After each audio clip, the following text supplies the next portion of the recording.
Hello, I'm Dean Friederich. Welcome back to my channel. So the wind is blowing in Cape Town today, so I'm going to keep this intro brief, short, simple, to the point. Behind me is the 2022 Jeep Gladiator. This thing is so cool and I'm very excited to tell you more about it. Come take a look.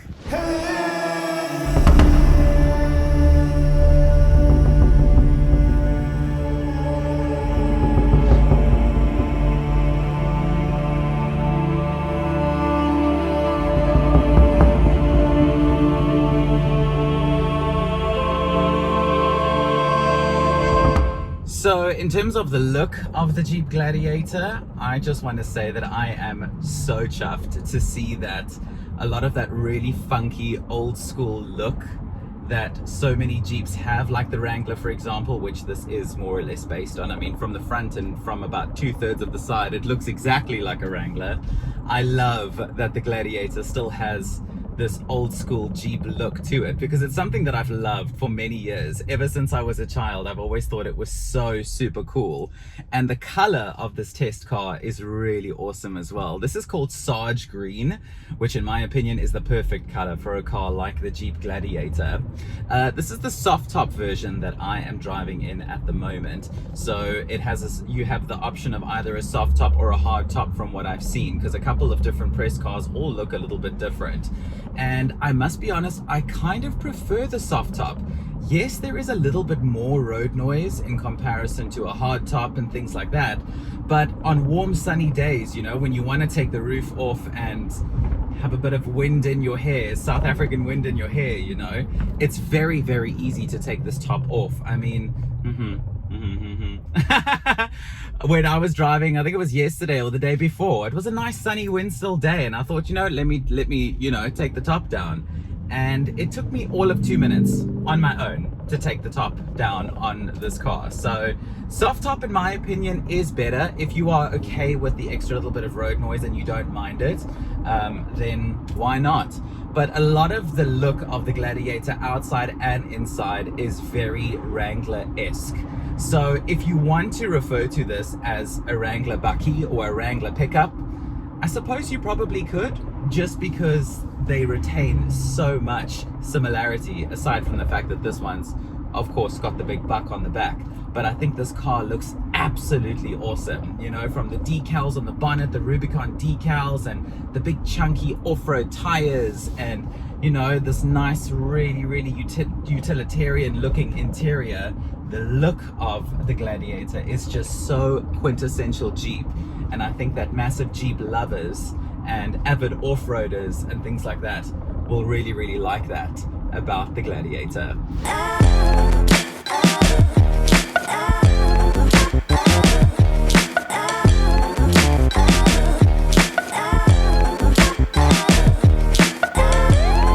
So in terms of what kinds of Gladiator versions are available in the South African market, as of now, the Gladiator is only available in Rubicon trim in South Africa.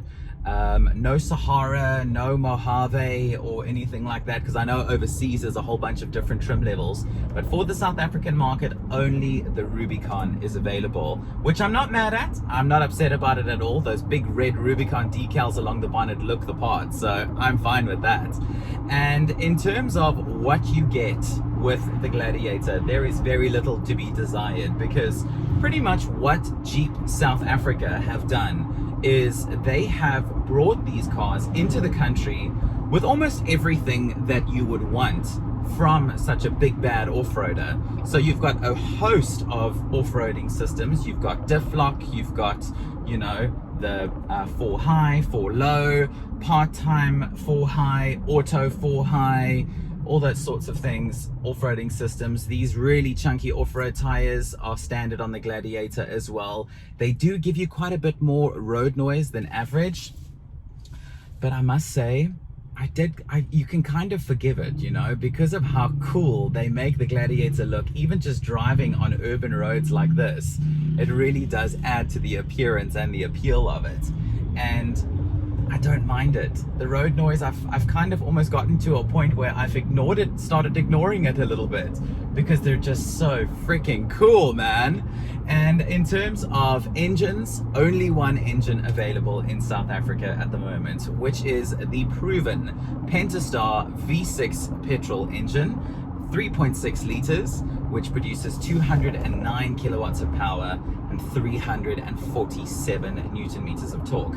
That's then mated to this 8-speed automatic transmission, which I must say, also just a little bit of a compliment there. This transmission is very, very, very smooth. I've been driving very comfortably, even around town, down the highways.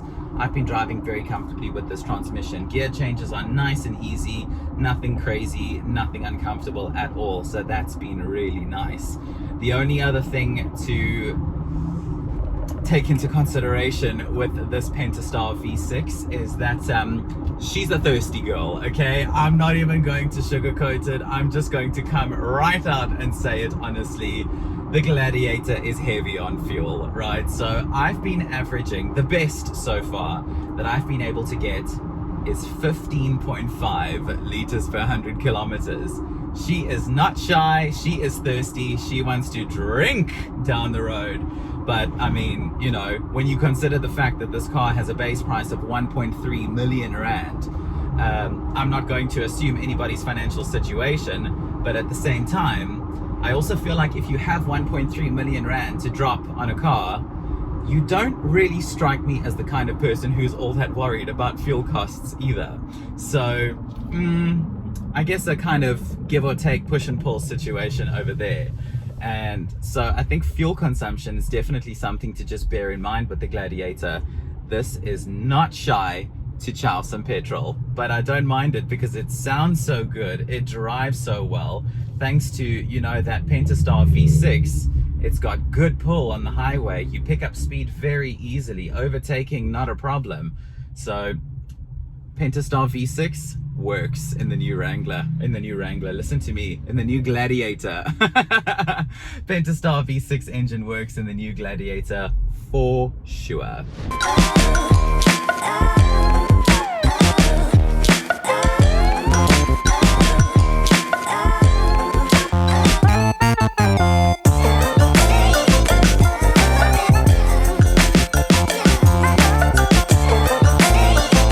So as I was mentioning a little bit earlier, a new Gladiator will set you back 1.3 million rand, just under 1.3 million rand.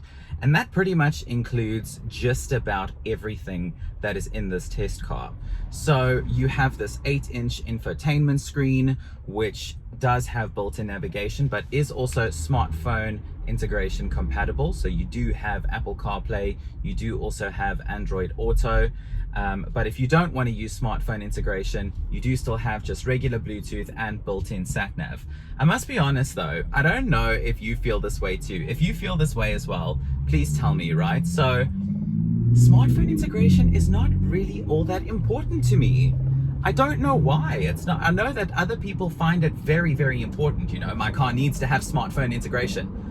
I don't find it that important. As long as I've got Bluetooth, and as long as I can like play my music through the Bluetooth, I'm good. I'm chilling. Comment down below if you're the same, if smartphone integration is also not that important to you.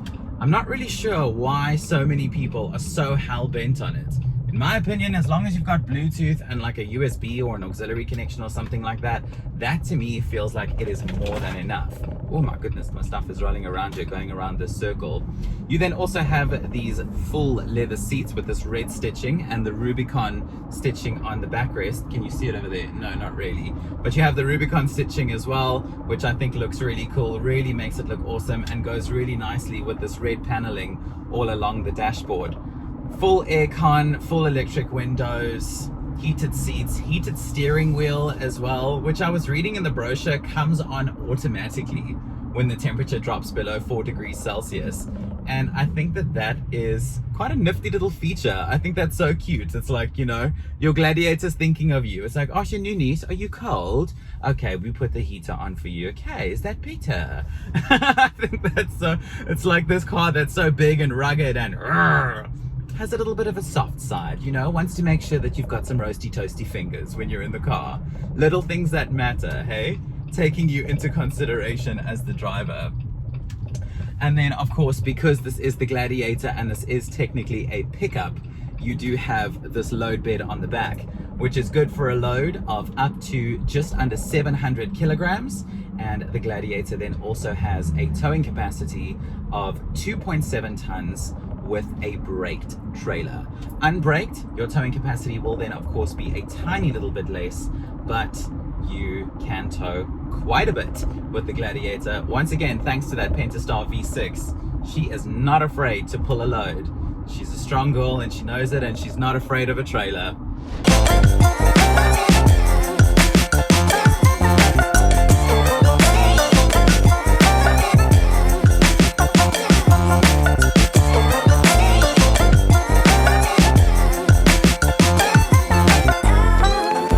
So included in the purchase price of a Jeep Gladiator is a 5-year 100,000 kilometer warranty and a 3-year 100,000 kilometer maintenance plan. And that maintenance plan does sound a little bit weird, hey? Why is the mileage so long but the year is so short? And I think that that's got a lot to do with the fact that, you know, people who drive Jeeps, they venture off the beaten path regularly, you know? So people who drive Jeeps are not afraid to put mileage on them. And I think that in that sense, a 3-year 100,000 kilometer maintenance plan is fine. I think that that's perfect. Also, that it's maintenance plan and not just service plan. That's also really, really good in my opinion. And how that fares against the competition? What competition? I mean, genuinely, like full honesty right now, I was thinking about it and I was like, what else is there that is like a Jeep Gladiator? Nothing. Yeah, okay, Ford Ranger Raptor, sure, but that's based on a normal Ford Ranger. A Jeep Gladiator is a Jeep Gladiator. It's, you know, something that's so different. I've been watching this car online ever since it was unveiled in 2019 and went on sale in the US in 2020. So when this was launched in South Africa back in June of 2022, I was like, yes! We've got it too. I was so happy, you know, when the new Gladiator came to South Africa, because I thought, how cool is this? You know, we get to have these really awesome all-American pickup truck kind of cars in our country as well. Because whenever you see like Dodge Rams or that sort of stuff, they're always imported cars. So it's cool to see that we have this available to us in the South African market as well.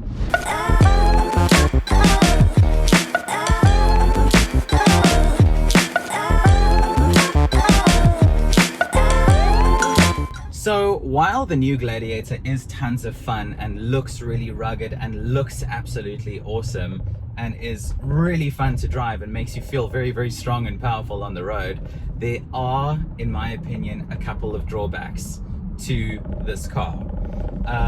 Some of them not necessarily major drawbacks in my opinion, but perhaps that they might end up being a drawback for you. And one of those drawbacks is the fuel consumption, as I mentioned earlier. But although, as I was saying earlier as well, a car for 1.3 million rand, something tells me you don't strike me as the kind of person who's all that worried about fuel costs. And then also another thing that does strike me as might, you know, be a bit of a negative for some people is the road noise with this soft top. It might irritate you, so if that's important to you, if you don't want to have all that road noise, then I would probably recommend that you then look at rather going for the hardtop version, the removable hardtop. But soft top is really cool, man. Soft top is really, really cool. And another thing as well is that parking this car has not been very, very easy. Yes, you have a reverse camera at the back and you have parking sensors at the back, but I would have liked to have some parking sensors on the front as well, because over the last couple of days, while I've been driving this car on test, I have been using those sensors and I've been alley docking into like almost every single parking bay all the time, because otherwise how am I going to see what I'm doing? So I would have really liked to have some front parking sensors on the Gladiator. Fuel consumption's not so great. You might want to rather look at soft top, but other than that, I don't really know what there is not to love about this absolutely awesome all-American off-roader. Future Dean stopping in here because I want to show you actually a couple of really fun quirks about the Gladiator, and one of them is right here in the dashboard. So if you look over here, you've got all of these auxiliary switches, 1, 2, 3, and 4. These are pre-installed in the car already, pre-wired from the factory, so that if you want to install any off-roading accessories to your Gladiator, the switches for them are already right over here. How cool is that? Another quirk that I also want to show you is this little Jeep logo. Can you see it over there? Right there on the windscreen is a little Jeep logo, and you have those on the rims outside as well. Another really fun quirk that I want to show you, although I do need to hop out into the wind, and this is Cape Town. Hey, the wind just never lets up. Never ever stops. But if you have a look here, right, so let me just fix this. There we go. And right here behind the seat, inside here, this is a removable Bluetooth speaker. So pull that, latches off, and there we go. You have a Bluetooth speaker that you can take with you. So then you've got all your controls and everything on the top there. And then when you are finished with it, it goes right back in here. There we go. Clipped back into place. Charges up again while you drive. Seat goes back up again. How cool is that? Quirky, hey?